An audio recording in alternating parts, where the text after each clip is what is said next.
Quem foi Ana, a mãe de Maria? A pergunta parece simples, mas carrega em si um silêncio milenar. Nos evangelhos canônicos, aqueles aceitos oficialmente pela Igreja, não há uma única menção direta a Ana. A mulher que deu à luz a mãe de Jesus, portanto, a avó do Cristo, é praticamente um fantasma nas Escrituras. E, no entanto, quando mergulhamos nas tradições mais antigas, nos textos apócrifos e nos rituais populares que sobreviveram ao tempo, encontramos nela uma figura grandiosa, repleta de mistério, espiritualidade e poder. O que aconteceu com essa mulher? Por que sua história foi apagada ou deixada de lado?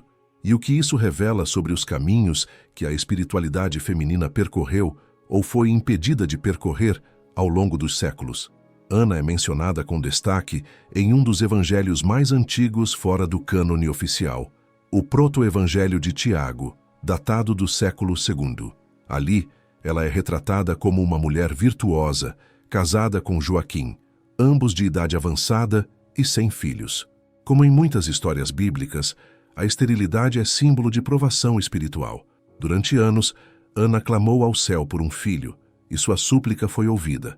Um anjo aparece e lhe anuncia: ela conceberia uma filha, e essa filha seria consagrada ao templo. Essa filha seria Maria, a futura mãe do Messias. É um paralelo direto com outras grandes mulheres da tradição hebraica: Sara, que gerou Isaque em idade avançada; Ana, mãe do profeta Samuel; e até a própria Isabel, mãe de João Batista. Mas, diferentemente dessas figuras, Ana, mãe de Maria, foi relegada ao plano da invisibilidade. E isso não se deve à falta de importância espiritual, mas ao contrário. Talvez ela representasse algo tão poderoso, tão fora dos moldes patriarcais, que começavam a se firmar no cristianismo institucional, que sua história precisou ser enterrada. No momento em que os primeiros concílios decidiram quais textos seriam considerados sagrados e quais seriam rejeitados como heréticos ou apócrifos, o perfil de Ana foi discretamente apagado. O silêncio em torno dela não é um mero acaso, é uma decisão política, teológica e cultural. A presença de uma linhagem matriarcal sagrada, que culmina no nascimento de Jesus, poderia colocar em xeque a narrativa do Messias, surgido apenas por desígnio divino e masculino. Se Ana fosse reconhecida como iniciada, como mulher de fé profunda e ligação direta com o divino, isso significaria admitir que a encarnação de Cristo passou por uma cadeia de mulheres consagradas, um sacerdócio feminino não reconhecido oficialmente, mas de enorme potência espiritual. Esse silêncio, no entanto, nunca foi total. Em tradições populares, especialmente no Oriente e em regiões celtas e ibéricas, Ana foi mantida viva. Ela passou a ser chamada de Santana, uma santa do povo, das mulheres simples, das mães e avós. Sua imagem como idosa amorosa, segurando Maria ou o menino Jesus, se espalhou por igrejas e casas, mesmo que sem grande destaque nas doutrinas oficiais. Essa popularização não ocorreu por acaso. Ela responde a uma carência profunda do feminino sagrado nas estruturas do cristianismo. Enquanto o clero se fechava em dogmas e hierarquias, o povo mantinha viva a chama da ancestralidade espiritual. A figura de Ana também levanta uma outra questão crucial: a origem da espiritualidade de Maria. Quem foi responsável por educar, formar e nutrir espiritualmente a jovem que viria a dar à luz o Salvador? Maria, segundo muitos estudiosos e místicos, foi uma jovem extremamente preparada espiritualmente. Ela não foi escolhida por acaso. Seu corpo, sua mente e sua alma estavam prontos para receber o Espírito Santo. E quem poderia ter feito esse preparo, senão a própria mãe? Essa ideia muda completamente a perspectiva tradicional. Ao invés de Maria ser apenas um vaso passivo da encarnação e Ana, uma simples mulher estéril recompensada com uma filha milagrosa, passamos a ver um processo iniciático feminino que se desenrola ao longo de gerações. Ana não gerou apenas Maria biologicamente, ela gerou uma linhagem espiritual, uma corrente de mulheres conectadas com o divino, guardiãs de um conhecimento que transcende os dogmas. A espiritualidade de Ana, portanto, não pode ser separada da missão de Maria e do nascimento de Jesus. Ela é a raiz da árvore genealógica do Cristo e, como toda raiz, fica escondida sob a terra, mas sustenta tudo o que cresce acima. O cristianismo não brotou do nada. Ele foi gestado, nutrido e conduzido por uma corrente feminina ancestral, que teve em Ana uma das suas mais belas manifestações. Por isso, redescobrir Ana é mais do que um exercício histórico, é um ato de reconexão espiritual. É relembrar que, antes dos altares de pedra existiam os úteros consagrados, que antes dos dogmas existiam as histórias passadas de mãe para filha, que antes da cruz existia o ventre, e que antes de Jesus dizer Pai, existiu uma mulher que disse sim à vida, mesmo em sua velhice, mesmo no silêncio, mesmo no esquecimento. O silêncio da história sobre Ana não é um fim, é um convite, um chamado para escutarmos as vozes que foram abafadas, as linhagens que foram interrompidas, os saberes que foram sufocados. Ao fazer isso, começamos a enxergar o cristianismo não como uma religião nascida apenas de homens santos e mártires, mas também de mulheres silenciosas e sábias, cujas orações, lágrimas e bênçãos tornaram possível o nascimento da luz no mundo. Para compreender o verdadeiro papel de Ana na espiritualidade cristã primitiva, é preciso mergulhar numa tradição muito mais antiga do que a própria Igreja, a tradição das matriarcas. Ao contrário da narrativa dominante que nos apresenta uma sucessão de profetas, patriarcas e reis, há uma linha subterrânea, muitas vezes esquecida ou intencionalmente apagada, que revela a importância vital das mulheres como guardiãs da linhagem espiritual. Ana, nesse contexto, não é uma exceção. Ela é herdeira de uma linhagem sagrada que começa muito antes dela e culmina no nascimento de um ser que transformaria o mundo. Desde os tempos do Antigo Testamento, algumas mulheres se destacam não apenas por sua maternidade, mas por seu papel como transmissoras de um conhecimento espiritual. Sara, a esposa de Abraão, gerou Isaque em idade avançada, após uma promessa divina. Rebeca, Raquel e Leia foram mães de líderes tribais. No entanto, o que quase sempre se perde de vista é que essas mulheres eram também guardadoras de pactos sagrados. Elas não apenas gestaram filhos, gestaram destinos. Seus ventres eram considerados recipientes do desígnio divino e sua capacidade de gerar era diretamente ligada à sua comunhão com o sagrado. Essa ideia não é apenas simbólica. Nas tradições esotéricas e místicas, especialmente no pensamento cabalístico, existe a noção de que algumas almas nascem em corpos preparados ao longo de gerações. A vinda de um grande mestre, de um profeta ou de um Messias não ocorre de maneira aleatória. Ela exige uma preparação energética e espiritual do solo que o receberá. Esse solo, muitas vezes, é o útero da mulher e, por extensão, sua linhagem ancestral. Assim, Ana se torna a peça-chave nesse quebra-cabeça espiritual. Estéril por muitos anos, ela representa o arquétipo da mulher cuja fertilidade não é apenas física, mas espiritual. Seu período de esterilidade não é um castigo, mas uma preparação silenciosa. Ela é como a terra que descansa antes de dar frutos, como o templo que precisa ser purificado antes de abrigar o Santo dos Santos. Quando finalmente concebe Maria, essa gestação é mais do que um milagre. É o fruto de uma linhagem cuidadosamente protegida. E o que sabemos sobre essa linhagem? Muitos textos apócrifos e tradições orais sugerem que tanto Ana quanto Joaquim descendiam da tribo de Levi ou da casa real de Davi. Isso os coloca numa dupla linhagem sagrada, uma linhagem sacerdotal, Levi, e uma linhagem messiânica, Davi. Esse cruzamento é altamente simbólico. A tradição sacerdotal representa a mediação com o divino, o serviço do templo, o conhecimento dos mistérios. A linhagem davídica representa o reinado espiritual, a promessa messiânica, a autoridade sobre o povo. Dessa união nasceria Maria, e por meio dela, Jesus. Mas esse legado vai além da genealogia. Ele se manifesta em símbolos mais profundos.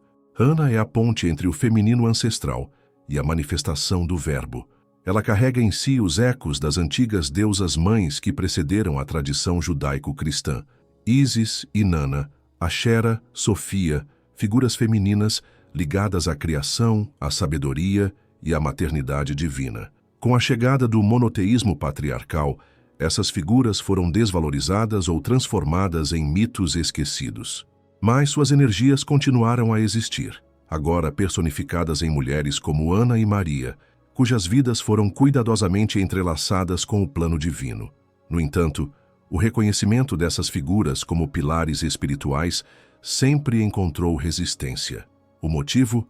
Elas desafiam a estrutura de poder. A existência de uma linhagem espiritual feminina implica numa autoridade que não passa pelo sacerdócio masculino. Implica que o espírito pode agir diretamente sobre a mulher, sem intermediários. Isso, para uma instituição que centralizou o poder religioso em torno do masculino, era perigoso demais. A consequência foi o silenciamento. Mas há pistas. No esoterismo cristão, especialmente em correntes como a Rosa Cruz e algumas vertentes da gnose, a linhagem de Ana é reverenciada como parte de um plano de encarnação cósmica. Segundo essa visão, o Cristo não desceu à matéria de forma abrupta ou mágica. Ele foi atraído por uma frequência elevada, gerada ao longo de gerações por mulheres que vibravam em harmonia com o espírito. Ana seria uma dessas almas elevadas. Sua gravidez foi resultado não apenas de um milagre biológico, mas de um alinhamento espiritual cuidadosamente cultivado. O que se revela, então, é a existência de um sacerdócio oculto, um sacerdócio feminino, silencioso, mas extremamente eficaz. Ele não se baseava em ritos públicos ou títulos clericais. Era exercido no seio da família, na pureza de coração, na dedicação à oração, no cuidado com os ciclos da vida. Ana, como matriarca desse sacerdócio, é a expressão mais pura de uma espiritualidade feminina que gera, protege e conduz o plano divino sem alarde. Essa é a linhagem que a Igreja tentou enterrar, não porque fosse insignificante, mas justamente porque era poderosa demais, porque ela mostrava que o Espírito também se manifestava no feminino, que o Cristo não veio de um raio súbito do céu, mas de um útero consagrado por gerações de mulheres sábias. Redescobrir essa linhagem é recuperar a memória do sagrado feminino, é entender que por trás dos grandes mestres existiram grandes mães, que por trás de cada missão espiritual há uma gestação, às vezes física, às vezes simbólica, e que Ana, mãe de Maria, não é apenas uma mulher esquecida, ela é um portal para uma verdade maior que o tempo, maior que os dogmas e maior que o esquecimento. Ao longo dos séculos, a imagem do divino foi esculpida predominantemente com feições masculinas. Deus como Pai, Juiz, Rei, Senhor. Jesus, o Filho unigênito. O Espírito Santo, embora etéreo, ainda muitas vezes personificado no masculino. A Trindade, tal como foi concebida pelos concílios da Igreja, excluiu qualquer representação feminina direta do sagrado. Mas nem sempre foi assim. Muito antes da ortodoxia patriarcal moldar os alicerces do cristianismo institucional, existia uma profunda reverência ao feminino divino, uma presença silenciosa que ainda pulsa sob a superfície dos textos e tradições. Ana, mãe de Maria, está no centro dessa dimensão esquecida. Para compreendê-la, é preciso resgatar o conceito do sagrado feminino, não como um modismo moderno ou uma reação social contemporânea, mas como um princípio espiritual eterno que, em muitas culturas antigas, era visto como o aspecto essencial da criação. Desde as deusas mães paleolíticas, passando por Ísis no Egito, Shakti na Índia, Shekinah na Cabala, até a própria Sofia nas correntes gnósticas, o feminino era sinônimo de sabedoria, receptividade, nutrição, intuição, mistério e geração da vida. Nos textos gnósticos, como o Evangelho de Maria, Pistis Sophia, tradição valentiniana, o divino não era uma figura solitária masculina, mas sim uma expressão de equilíbrio entre princípios complementares, o masculino celeste e o feminino terreno. Sofia, por exemplo, é a personificação da sabedoria divina, mas também da queda e do retorno à luz. Ela é aquela que se fragmenta e que, através da experiência, volta à plenitude, um mito arquetípico que ecoa no ciclo da alma humana. E é nesse contexto que podemos compreender Ana não apenas como personagem histórica, mas como manifestação viva da presença da Mãe Divina no plano físico. Ana gera Maria, e Maria gera Jesus. Esse triplo movimento não é casual. Ele espelha o ciclo universal da criação, mãe, filha e verbo. A tradição cristã, ao apagar Ana de seus registros principais, removeu o primeiro elo dessa corrente, cortando a ligação com a matriz feminina original da espiritualidade. Sem Ana, Maria aparece quase isolada como um milagre sem origem. Mas com Ana, Maria torna-se parte de uma linhagem, um canal contínuo de transmissão espiritual, uma herança de sabedoria e consagração que vem de tempos imemoriais. É importante destacar que essa supressão do feminino divino não foi apenas teológica, mas também institucional. À medida que o cristianismo se tornava religião oficial do Império Romano, as figuras femininas começaram a ser sistematicamente marginalizadas. As diaconisas desapareceram, as profetisas foram desacreditadas, as santas e mártires passaram a ser celebradas apenas por sua submissão e sofrimento, e não por sua sabedoria e liderança espiritual. Maria foi reduzida à virgem obediente, e Ana, a sua mãe, praticamente apagada do mapa. No entanto, mesmo sob repressão, o feminino sagrado sobreviveu, especialmente nos cultos populares. Ana tornou-se, com o tempo, padroeira das mulheres, das parteiras, das mães e das avós. Em festas tradicionais é invocada como guardiã da fecundidade e da família. Nos sincretismos afro-latino-americanos, Santana se funde com orixás femininas como Nanã ou Iemanjá, preservando o arquétipo da Grande Mãe. Essa resistência popular é uma forma de espiritualidade subterrânea, uma memória viva que não pode ser destruída, porque ela se aloja no coração das mulheres e nas práticas do cotidiano. Na espiritualidade esotérica, essa presença de Ana é ainda mais profunda. Ela é vista como guardadora dos mistérios da encarnação. Diferente da narrativa oficial que foca unicamente na ação divina que gera Jesus em Maria, a tradição mística ensina que há uma preparação que começa antes. Ana teria passado por anos de oração, purificação, visões e contato com o divino. Seu ventre foi preparado por forças espirituais para gerar uma filha pura, Maria, que por sua vez também seria um templo encarnado. Esse modelo de transmissão espiritual matrilinear é fundamental. A luz não desce à Terra por acaso. Ela precisa de um canal, e esse canal é feminino. A figura de Ana também ecoa os mistérios do útero sagrado. Em várias tradições esotéricas, o útero não é apenas um órgão biológico, mas um centro energético, um cálice alquímico. É ali que a matéria e o espírito se encontram. É ali que a vida é gerada, que o invisível se torna visível. Ao reconhecer Ana como mulher sagrada, estamos também reconhecendo a sacralidade do corpo feminino, algo que foi duramente reprimido pelas teologias que associavam a carne ao pecado. A exclusão de Ana, portanto, revela muito mais do que uma simples omissão. Ela expõe uma tentativa consciente de cortar a humanidade de suas raízes femininas espirituais. Ao remover o papel central das mulheres na encarnação do divino, a religião institucionalizou um desequilíbrio que ainda hoje se reflete em estruturas de poder, valores e identidades. Mas o retorno da consciência sobre Ana e sobre o feminino sagrado como um todo é também um sinal dos tempos. Estamos redescobrindo o que foi enterrado. Estamos voltando à origem. Reintegrar Ana à narrativa sagrada é um passo essencial para curar a ferida do esquecimento. Ela não foi apenas a avó de Jesus. Ela foi o primeiro elo visível de uma linhagem espiritual que começou antes dos tempos e que continua até hoje, em cada mulher que reconhece seu corpo como templo, sua intuição como voz divina e seu amor como força criadora do universo. Enquanto os grandes concílios da Igreja apagavam lentamente o nome de Ana dos registros oficiais, nos lares, nos campos, nas feiras e nos corações do povo simples, sua presença nunca se extinguiu.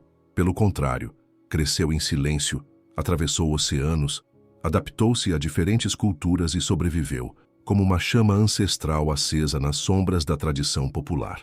A história da Mãe de Maria, embora silenciada pelos teólogos, foi reverenciada pelo povo. E essa reverência, muitas vezes intuitiva e não institucional, é talvez a prova mais eloquente de que sua figura encarna algo muito mais profundo do que uma simples personagem esquecida. Ela é um arquétipo universal do feminino sagrado. Em lugares como a Bretanha, na França, e em regiões do interior de Portugal, Espanha e América Latina, o culto a Santana floresceu. Lá, ela não era apenas a avó de Jesus. Ela era padroeira das mães, das avós, das parteiras, das mulheres que lutavam, rezavam, cozinhavam e geravam a vida em meio à dureza da existência. Em suas representações populares, Ana aparece ao lado de Maria ainda criança, ensinando-a a ler as Escrituras, uma imagem poderosíssima que revela seu papel como mestre espiritual e educadora da Mãe de Deus. Essa representação é quase uma heresia para a teologia tradicional que enxerga Maria como uma criatura pura desde o nascimento, já completa em sua santidade. Mas para o povo, Maria teve uma mãe que a ensinou, que a formou com carinho, disciplina e sabedoria. Ana, nesse sentido, é o símbolo da transmissão da espiritualidade através da linhagem feminina, de mãe para filha, de geração em geração. Um conhecimento que não se aprende nos púlpitos, mas nas cozinhas, nos rituais do dia a dia, nas orações antes de dormir, no silêncio do cuidado.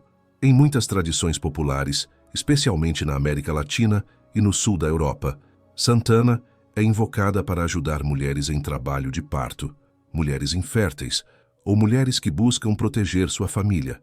Há registros de mulheres que dormiam com uma estampa de Santana debaixo do travesseiro, pedindo sabedoria e proteção. Seus dias festivos, como o 26 de julho, se tornaram momentos de intensa celebração, com procissões, oferendas de flores, danças e orações.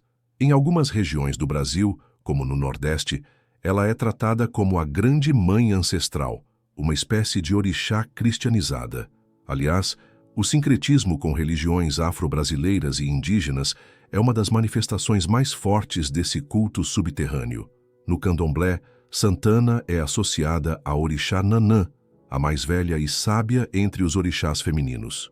Nanã rege as águas paradas, os pântanos, a lama primordial, símbolo do útero original e da morte que renasce em vida. Assim como Santana, Nanã é uma figura de poder, mas também de ternura. Uma mulher que guarda os segredos do começo e do fim, que conhece os ciclos, os mistérios e os destinos. É significativo que essa associação surja de maneira espontânea entre culturas diferentes, porque tanto Santana quanto Nanã representam um saber que não se expressa com palavras, mas com gestos, rituais e silêncio. Elas encarnam o poder da sabedoria ancestral feminina, que não precisa ser nomeada para ser sentida, que age nos bastidores, mas que sustenta toda a estrutura espiritual de uma comunidade. Mas por que, mesmo sendo tão amada pelo povo, Ana nunca foi colocada no centro da fé cristã oficial? A resposta talvez esteja no fato de que a espiritualidade que ela representa não cabe nas estruturas hierárquicas da religião organizada. O culto a Santana não depende de padres, de doutrinas, de livros ou de liturgias rígidas. Ele nasce do coração das mulheres e floresce nos cantos esquecidos. É uma espiritualidade doméstica, íntima, intuitiva. Por isso, foi tolerado, mas nunca incentivado. Mantido em segundo plano, mas nunca verdadeiramente incluído. Em muitos casos, a devoção a Santana foi permitida apenas porque ela era vista como uma figura inofensiva, uma velha bondosa, uma avó que ensinava Maria. Mas isso é uma redução grotesca. O que as tradições populares sempre souberam, mesmo que não soubessem explicar, é que Santana era muito mais do que isso. Ela era uma mulher iniciada, uma mestra da espiritualidade feminina. Uma sacerdotisa silenciosa, que preparou com oração e sabedoria o caminho para a encarnação do Verbo. Hoje, quando revisitamos essa tradição, entendemos que o povo preservou em sua intuição o que a teologia tentou apagar, a verdade de que o sagrado feminino nunca desapareceu. Ele apenas se escondeu nas orações das avós, nas novenas das parteiras, nos altares improvisados das cozinhas, nas imagens gastas pelo tempo que ainda hoje ocupam nichos em milhões de lares. Santana é o símbolo dessa presença eterna, que sobrevive às perseguições, aos esquecimentos e às distorções. Resgatar sua história é resgatar um pedaço de nós mesmos. É lembrar que, antes de sermos filhos de doutrinas, somos filhos de mulheres, que a fé, muitas vezes, nos foi ensinada não pelos sacerdotes, mas pelas mãos firmes e amorosas das nossas mães e avós. E que, se hoje ainda há luz no mundo, é porque elas, assim como Ana, nunca deixaram a chama se apagar. Na vastidão dos símbolos espirituais, poucos são tão potentes quanto o da Trindade.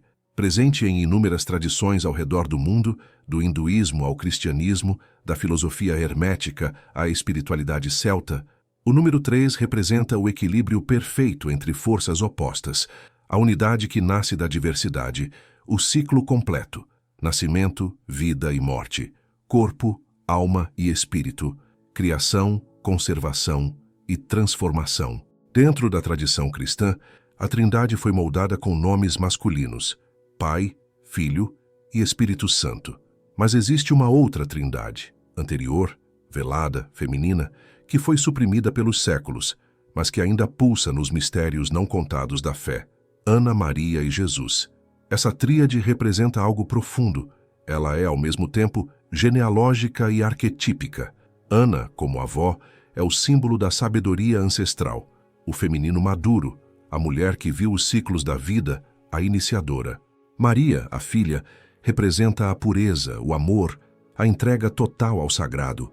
É o feminino em flor, a juventude espiritual que aceita o chamado. Jesus, como fruto dessas duas mulheres, é a encarnação do Logos, a união do masculino e do feminino, da carne e do espírito, da terra e do céu. Vê-lo isoladamente como produto de um ato divino espontâneo é ignorar todo o campo energético e espiritual que o precedeu, um campo nutrido e preparado por Ana e Maria. Esse modelo trinitário feminino nos remete diretamente às antigas tradições de culto à deusa tríplice, muito antes do advento do cristianismo. Na espiritualidade celta, por exemplo, a deusa é vista em 3 fases: donzela, mãe e anciã, 3 aspectos do mesmo princípio sagrado feminino. Na mitologia grega, temos Perséfone, a virgem, Deméter, a mãe, e Hécate, a anciã maga. Em todas essas configurações, o sagrado feminino não é fragmentado, mas completo em si mesmo e sempre em ciclo. A figura de Ana, portanto, assume o lugar da anciã sábia, Maria, a donzela pura, e Jesus, como o verbo gerado dessa união, é o símbolo do divino manifestado no mundo. Essa perspectiva não apenas resgata a importância de Ana, mas transforma completamente a maneira como compreendemos a vinda de Cristo. Se ele é o fruto de uma linhagem espiritual, então sua missão não começou na manjedoura, mas no ventre de sua avó, no útero de Ana, na alma dessa mulher que, mesmo esquecida pela teologia, sustentou com sua fé silenciosa o nascimento de um novo mundo. E por que isso foi apagado? Porque reconhecer uma trindade feminina, mesmo indireta, colocaria o feminino no centro do mistério da encarnação. Isso quebraria a lógica patriarcal que dominou o cristianismo por quase 2 milênios, onde a mulher, em vez de criadora e mediadora do divino, foi colocada como submissa, culpada, passiva. Ana, nesse contexto, não podia ser vista como mestra, como iniciada, como a guardiã dos mistérios. Era mais fácil relegá-la à invisibilidade e, assim, dissolver a trindade feminina antes que ela se tornasse um símbolo poderoso demais. No entanto, para além dos dogmas, há registros simbólicos e artísticos que resistiram ao tempo. Ícones antigos do cristianismo oriental retratam Ana, Maria e Jesus juntos em imagens que lembram perfeitamente a tríade divina. Em algumas regiões da Europa, especialmente no sul da França, há lendas que falam de uma linhagem sagrada de mulheres que precederam o Messias, muitas vezes associadas a tradições gnósticas, templárias ou cátaras. Essa linhagem espiritual feminina, invisível nos livros oficiais, é percebida por aqueles que leem com os olhos da alma. No esoterismo cristão e nas tradições ocultistas, como na teosofia e na Rosa Cruz, essa tríade é compreendida não como uma sucessão linear, mas como um campo energético trinitário que se manifesta ciclicamente. Ana representa a matriz cósmica, Maria representa a alma receptiva e purificada, e Jesus representa a consciência crística que nasce quando as duas estão em harmonia, ou seja, o Cristo só pode nascer quando a sabedoria e o amor femininos estão unidos. Isso muda completamente o foco. A redenção não vem apenas do alto, mas das profundezas do útero espiritual que prepara a encarnação da luz. Curiosamente, essa mesma visão aparece também em tradições orientais. No hinduísmo, A manifestação de Vishnu, o aspecto preservador do divino, sempre acontece com a presença de uma Shakti, uma consorte feminina que canaliza o poder necessário para que ele desça ao mundo. Lakshmi, Sita, Radha, são elas que tornam a manifestação possível. Sem o feminino não há encarnação.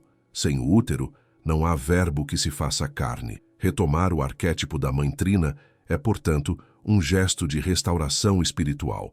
É reconhecer que o caminho do Cristo foi pavimentado por mulheres silenciosas, sábias, iniciadas, que Ana, ao gerar Maria, estava já gestando a semente da luz, que Maria, ao aceitar o chamado do anjo, estava reproduzindo o sim ancestral de sua mãe, e que Jesus, ao nascer, não apenas redimiu o mundo, mas também manifestou a síntese viva entre o céu e a terra, entre o Espírito e a Mãe.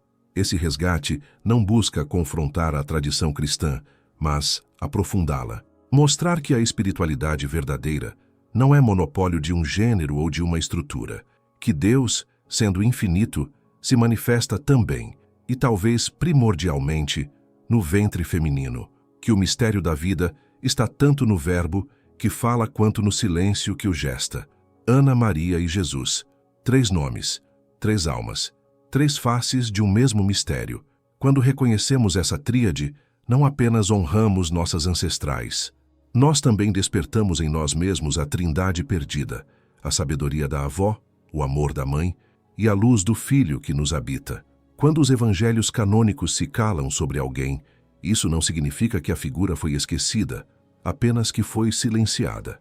Esse é o caso de Ana, mãe de Maria. Nos 4 evangelhos reconhecidos pela Igreja, Mateus, Marcos, Lucas e João, o nome de Ana jamais é mencionado. Mas em textos apócrifos e místicos, ela é reverenciada, detalhada e reconhecida como uma peça fundamental no grande mosaico da encarnação divina. E quanto mais se estuda essas fontes esquecidas, mais se percebe que Ana não era uma mulher comum. Ela era uma iniciada, uma consagrada, uma guardiã de mistérios. A principal fonte sobre sua vida é o Proto-Evangelho de Tiago, um texto apócrifo datado do século VIII. Ali, descobrimos muito do que foi apagado pelas versões oficiais. Segundo esse evangelho, Ana e seu esposo Joaquim eram um casal piedoso, justo e devoto, mas que enfrentava uma dor silenciosa. Não tinham filhos. Esse sofrimento, num contexto em que a fertilidade era vista como sinal de bênção divina, os colocava em uma posição delicada. Joaquim chega a ser rejeitado pelo sacerdote do templo por não ter gerado descendência. Em resposta, ele se retira ao deserto para jejuar e orar por 40 dias. Enquanto isso, Ana, em casa, também ora em lágrimas. Em sua solidão, ela contempla a presença das aves, dos filhos de outras mulheres, dos frutos da natureza. Tudo floresce, menos ela. Nesse momento de rendição total, ela faz um voto. Se o Senhor lhe conceder um filho, ela o dedicará completamente ao serviço do templo. E então, como em outras narrativas bíblicas, um anjo aparece. A promessa é feita. Ela conceberá, e sua filha será abençoada por todas as nações. Essa filha será Maria. Aqui já temos algo extraordinário. A concepção de Maria é retratada como um evento sagrado, mas diferente da concepção virginal de Jesus, ela ocorre dentro da união de um casal consagrado, através da oração, jejum e entrega. O milagre não é apenas biológico, mas espiritual. Maria nasce como fruto de um pacto entre o humano e o divino, selado por Ana. Isso coloca Ana não apenas como mãe, mas como instrumento da vontade divina. A importância desse relato é imensa. Ele sugere que a espiritualidade de Maria não surgiu espontaneamente, mas foi cultivada desde antes de sua concepção. Ana, nesse sentido, é a primeira portadora da missão messiânica. Ela prepara o campo, e o faz não como uma personagem secundária, mas como protagonista silenciosa da linhagem espiritual que culminará em Jesus. Além do proto-evangelho de Tiago, outras fontes esotéricas e gnósticas oferecem pistas sobre Ana. Em certos círculos gnósticos, havia a crença de que a alma de Maria havia sido preparada por Eras para ser o receptáculo do Cristo. Alguns textos chegam a sugerir que essa preparação incluía uma linhagem espiritual feminina específica, mulheres que, vida após vida, encarnavam para guardar o mistério da encarnação. Ana seria a última e mais importante dessas almas, a que daria à luz, a portadora da luz.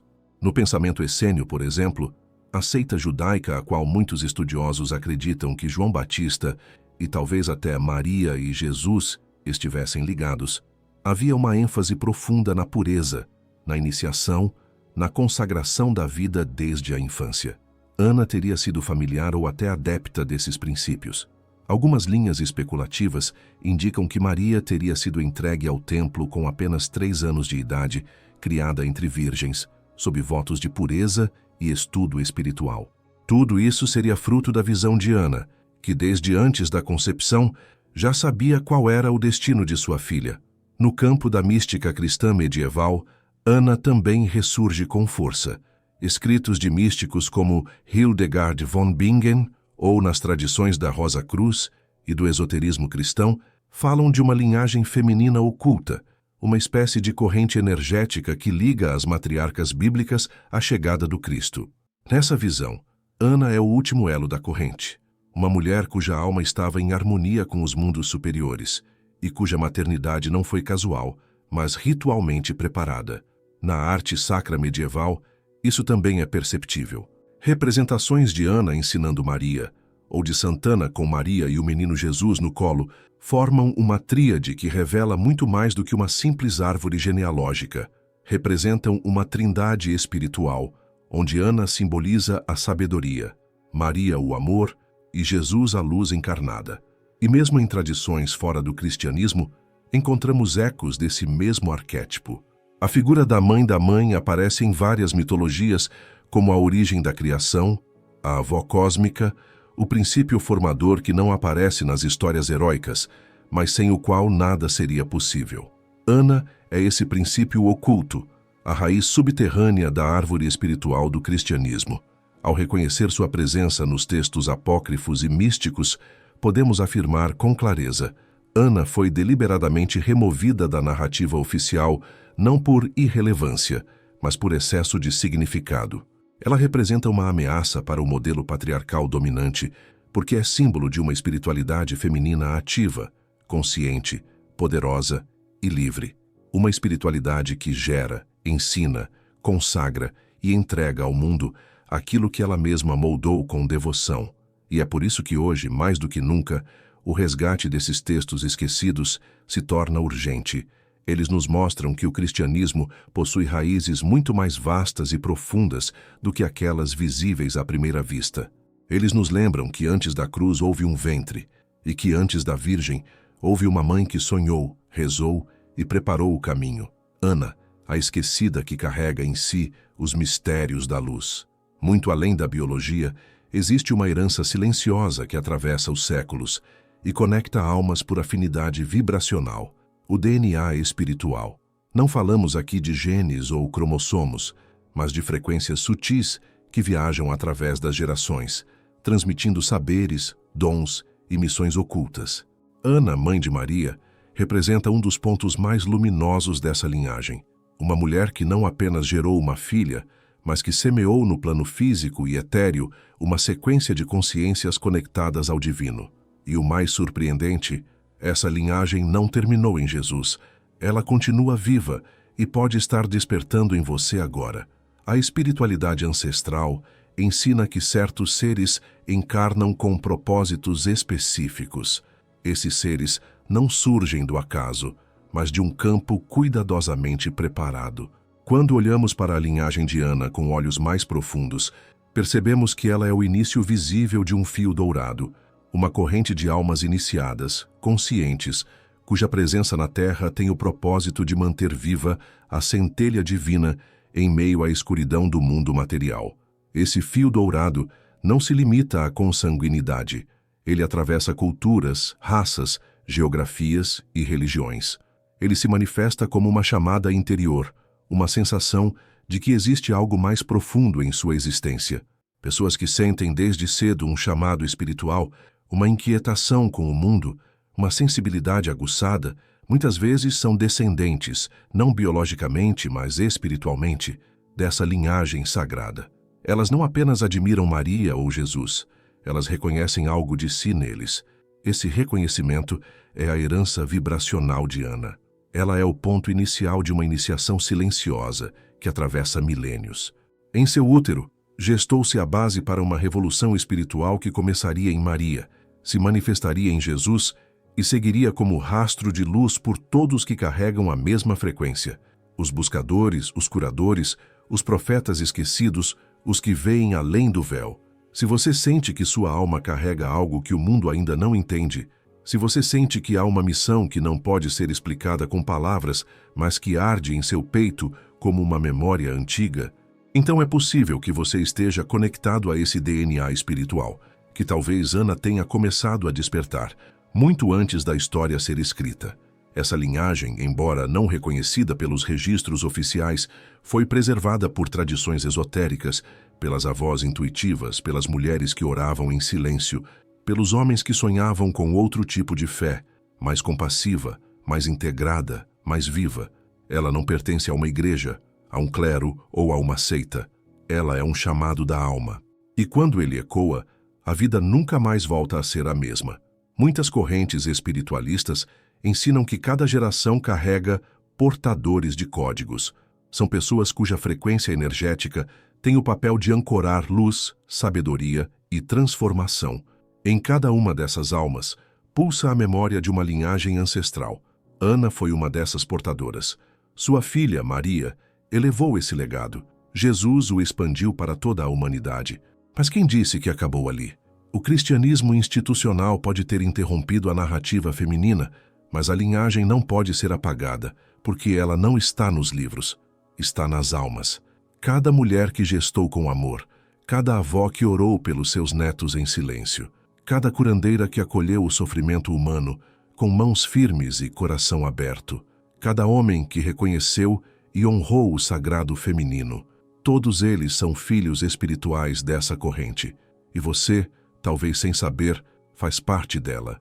Isso significa que você carrega dentro de si fragmentos do mesmo campo energético de Ana, que sua busca espiritual pode não ser nova, mas o eco de uma jornada que começou há milhares de anos, quando uma mulher chamada Ana decidiu confiar no impossível, abrir seu ventre estéril à luz e entregar sua filha ao sagrado. Seu gesto foi mais do que pessoal, foi um portal que se abriu no tempo, e esses portais continuam se abrindo em todos aqueles que ousam lembrar. O DNA espiritual de Ana está sendo ativado hoje não por rituais complexos ou doutrinas rígidas, mas por lembrança intuitiva, por vibração, por reconhecimento de alma. Não é uma linhagem de sangue, mas de luz. E essa luz reconhece a luz. Quem a carrega sente, e quem sente, desperta. Você talvez já tenha sentido o chamado, em sonhos, em meditações, em encontros com mestres, em sincronicidades inexplicáveis. Talvez você olhe para a história de Ana e algo dentro de você diga, eu conheço isso. Não com a mente, mas com o coração, porque espiritualidade verdadeira é reconhecimento, não aprendizado. É como reencontrar um caminho que sempre esteve ali, apenas encoberto. Aceitar essa herança é também aceitar uma missão. Ana não gestou apenas Maria, ela gestou uma linhagem. E Maria não gestou apenas Jesus, ela gestou uma vibração que desperta aqueles que têm olhos para ver. Agora cabe a você decidir. Vai deixar essa luz continuar dormindo? Ou vai aceitá-la com humildade e coragem como parte do que você realmente é? Essa linhagem não espera a perfeição, espera autenticidade, espera compromisso com a verdade interior, espera o despertar de uma nova geração de seres espirituais, conectados, lúcidos, amorosos. Seres que sabem que são filhos e filhas de algo muito mais antigo do que a história, mas muito mais presente do que qualquer dogma. Ana vive em cada alma que decide conceber no coração um mundo novo. A pergunta que ecoa desde o início desta jornada é clara e direta. Por que esconderam Ana? Por que sua figura, tão central na origem de Maria e por consequência de Jesus, foi relegada ao esquecimento? Por que o nome da mãe do Salvador está ausente dos evangelhos canônicos e das homilias oficiais? A resposta, embora incômoda, é inevitável. porque Ana representava uma ameaça direta ao sistema patriarcal que estruturou o cristianismo institucional desde seus primeiros séculos. Para entender essa exclusão, precisamos voltar ao início, aos dias em que o cristianismo era ainda um movimento espiritual marginal, profundamente influenciado por tradições místicas judaicas, essênias, gnósticas e pagãs. Nesse contexto, o papel da mulher era bem diferente do que seria posteriormente permitido. Havia profetisas, mestras, curadoras, apóstolas, e entre elas, a figura feminina era reverenciada como um canal direto de ligação com o divino. Mulheres como Maria Madalena, por exemplo, eram vistas como líderes espirituais. O mesmo vale para Maria, mãe de Jesus, e, em camadas mais ocultas, para Ana, sua mãe. Contudo, à medida que o cristianismo passou a se institucionalizar e a buscar aliança com o poder imperial romano, a imagem da mulher sagrada tornou-se um problema. O Império Romano, profundamente patriarcal, não podia conceber uma fé guiada por linhagens espirituais femininas. Era preciso padronizar o divino com uma estética masculina, Deus como Pai, o Filho como Salvador, os apóstolos como autoridade, todos homens. A mulher foi, então, domesticada na narrativa oficial, útil quando submissa, silenciada quando poderosa.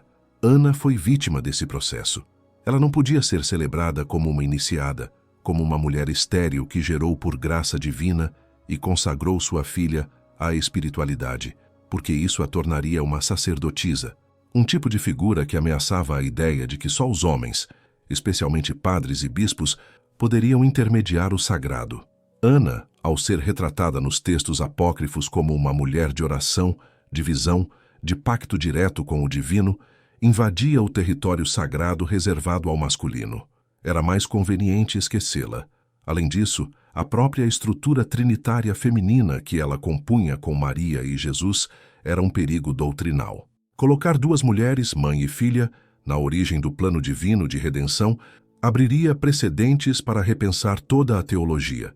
Afinal, se o Cristo só pôde vir ao mundo por meio de uma linhagem feminina consagrada, então o feminino é tão essencial quanto o masculino no processo de salvação. Isso, para uma religião que associou a mulher ao pecado original, era inaceitável. Por isso, Ana foi apagada dos textos litúrgicos, removida dos cânones e sua história empurrada para a periferia da fé, relegada aos apócrifos, às tradições populares e ao culto íntimo das mulheres do povo. Mas ela não desapareceu. Sua chama seguiu viva nas margens, porque onde há verdade há resistência. Essa repressão ao sagrado feminino é um processo antigo. Desde os tempos das primeiras civilizações patriarcais, a figura da deusa foi sendo desmontada, dividida, desfigurada. De Ísis a Inanna, de Sofia a Shekinah, as manifestações femininas do divino foram sendo subtraídas do centro do templo. Em seu lugar, surgiram dogmas, hierarquias, sistemas. A mulher passou de criadora a coadjuvante, de guia espiritual a objeto de pureza ou pecado. Ana é uma das últimas pontes que ainda conectam o cristianismo às raízes de uma espiritualidade integrada, onde o masculino e o feminino coexistem em harmonia. Reprimir essa presença não foi apenas uma questão de doutrina, foi uma questão de controle. Controlar a narrativa sobre o divino significa controlar o acesso à transcendência. Se apenas homens podem mediar Deus, então o poder espiritual pertence a eles. Se a mulher é reduzida à função de reprodutora ou serva, ela deixa de representar uma ameaça à estrutura clerical. Mas Ana, ao ser lembrada como mulher de fé profunda, como iniciada, como matriarca espiritual, rompe esse sistema de dominação. Nos tempos atuais, estamos assistindo ao despertar do feminino sagrado em várias partes do mundo. Esse movimento não é apenas social ou político, é espiritual. É a retomada de uma sabedoria que foi soterrada, mas nunca destruída. É a volta da voz de Ana, não mais em silêncio, mas em cântico. O retorno da avó sagrada, daquela que prepara, que ensina, que cuida, mas também que revela. E ao redescobri-la, estamos também redescobrindo algo em nós, a parte silenciada da nossa própria alma. Ana vive nas mulheres que gestam com consciência, nos homens que acolhem a sabedoria do útero, nos filhos e filhas que buscam um caminho que una coração e razão, céu e terra, pai e mãe. Ana vive em toda a espiritualidade que não se curva ao poder, mas se entrega ao amor. Resgatar sua história é uma forma de cura, uma maneira de reconciliar o sagrado masculino com o feminino, de trazer à tona o que foi banido e permitir que uma nova espiritualidade, mais plena, mais justa, mais viva, floresça. Porque enquanto houver alguém que se lembra de Ana, o sagrado feminino nunca estará verdadeiramente enterrado. Durante séculos, Ana permaneceu como uma figura silenciosa nos bastidores da história espiritual. Enquanto as instituições religiosas estruturavam seus dogmas em torno do masculino, a presença dela, discreta mas poderosa, seguia resistindo no imaginário popular, nos cultos domésticos, nas festas das avós, nos cânticos antigos das mulheres que intuíram aquilo que os livros tentaram apagar. Mas agora algo está mudando. Em meio à crise de sentido que atravessa o mundo moderno, a figura de Ana começa a emergir novamente, e não como relíquia do passado, mas como um símbolo vivo do despertar espiritual da nova era. Esse retorno não é literal. Ana não aparece como uma personagem mitológica, mas como um arquétipo ativo, um campo energético que vibra com força crescente nos corações de milhões de pessoas.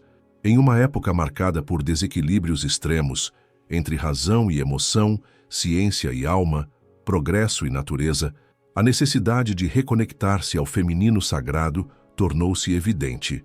E Ana representa exatamente isso, a raiz que liga o divino ao humano através da maternidade consciente, da sabedoria da alma e do silêncio transformador. Na nova era espiritual, marcada por meditação, autoconhecimento, integração de tradições antigas e ciência moderna, o arquétipo de Ana ressurge como uma ponte entre mundos. Ela não fala alto, mas fala fundo. É ela quem inspira mulheres a se reconectarem com seus ciclos, seus corpos e sua intuição. É ela quem sussurra ao ouvido de terapeutas, curandeiras, professoras, mães e buscadoras espirituais. Lembre-se da sua origem, porque Ana não é só uma avó santa, ela é a memória da alma coletiva. O despertar do arquétipo de Ana na atualidade pode ser sentido em diversos fenômenos contemporâneos. O aumento da busca por espiritualidade feminina, o interesse por práticas como círculos de mulheres, rituais lunares, reconexão com a terra, cultos à deusa, a valorização do parto natural, da sabedoria ancestral e da cura pelo sagrado. Tudo isso aponta para uma recuperação do lugar espiritual da mulher, que por milênios foi marginalizado.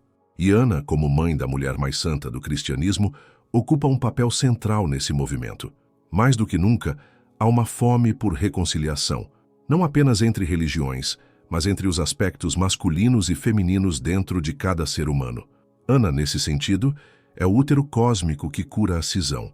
Ela representa o momento anterior à palavra, o tempo do recolhimento, da escuta, da preparação. Em um mundo que valoriza apenas o fazer, o produzir, o competir, Ana nos convida a lembrar o valor do gestar, do nutrir, do contemplar. E esse retorno é também político, social e ecológico.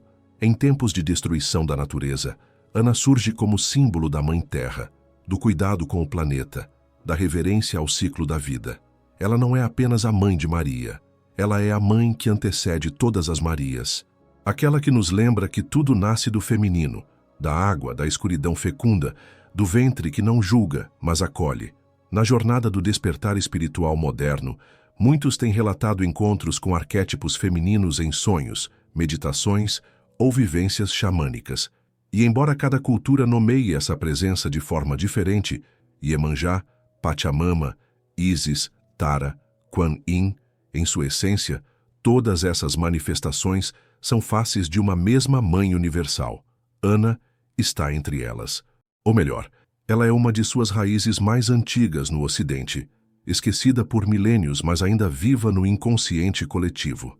Não por acaso, muitos terapeutas transpessoais e estudiosos do feminino têm apontado para o retorno da avó sagrada como fenômeno psicoespiritual do nosso tempo.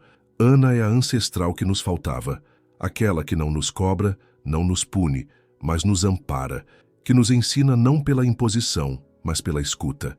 que nos transmite uma espiritualidade não de regras, mas de presença amorosa.